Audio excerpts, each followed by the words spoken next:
سلامونه ملګرو، د رب نه امید کوم ټول کتونکي به خیر روغ جوړ او صحت په جامه به کتونکو نننی پروګرام کې را سره بیا خوږ ملګری نسیم خان موجود دی او د کرکټ ډېر زیات او غټ شوقي دی.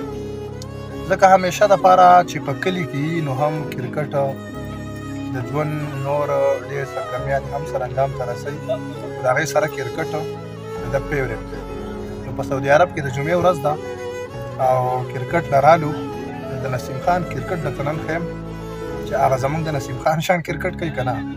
نو مخې ته ګورو نسیم خان چکې چوکې او بالې ټول درته ښیم په ننني ولاګ کې کرکټ دی. نو راځئ زموږ سره ملتیا وکړئ.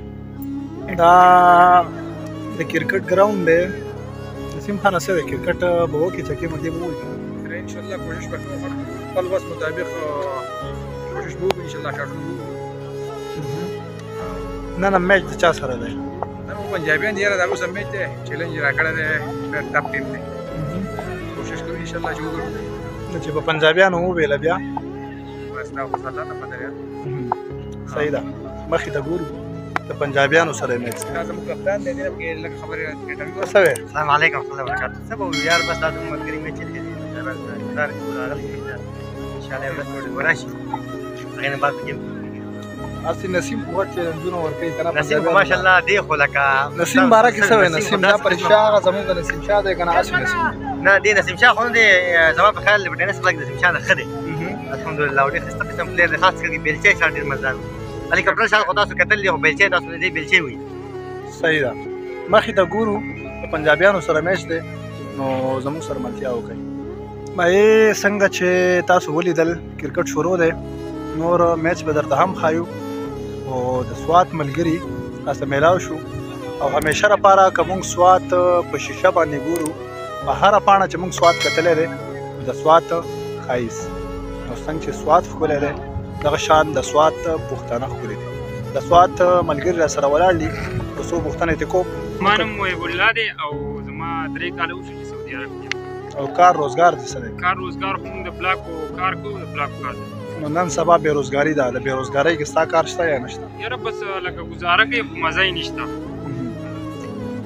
مسافرو ته څه پیغام ورکوئ؟ دلته مسافر دي بېروزګاري ده هر چا چې کوم دی نو نیت را خلاص کړی دی وجه دا ده چې بېروزګاري ده او د بېروزګارۍ نه خلک تنګ راغلی دی. بل طرف ته که وګورو نو په پاکستان کې هم حالات داسې حد ته رسېدلي دي چې قسم بالله د وړو تر وړه هغه د اغوستو نه وتې ده. څه پیغام ورکوئ دغه مسافرو ته؟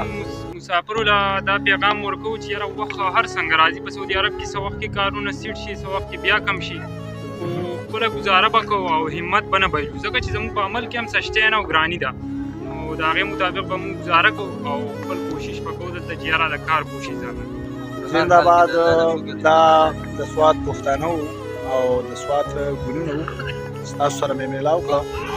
وایي چې ښکلیا که ښکلې زندګي وکړې نو حد به وکړې ښکلیا که ښکلې زندګي وکړې نو حد به وکړې یا که زما سره یاري وکړې نو حد به وکړې او ستا دا یاري که د پیسوی زما نه یې پاتې واخله دقه یاري که ما صبري وکړې نو حد به وکړې او بیا به هېڅوک هم درته سپک د سره نه ګوري خو که کال 2-3 مسافري وکړې نو حد به وکړې. دا د سوات پښتانه وو. باقي میچ هم درته ښایو چې میچ څوک ګټي. د پښتنو او د پنجابیانو ترمنځ مقابله ده چیلنجي میچ دی.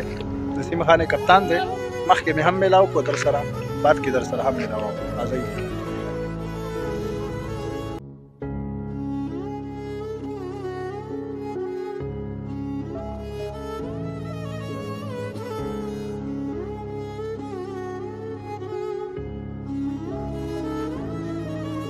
अभी तो आपने चैलेंज किया है ना इसके बारे में आप क्या बोलते हैं? चैलेंज आपको अचीव करेंगे अगर आपने हारा तो फिर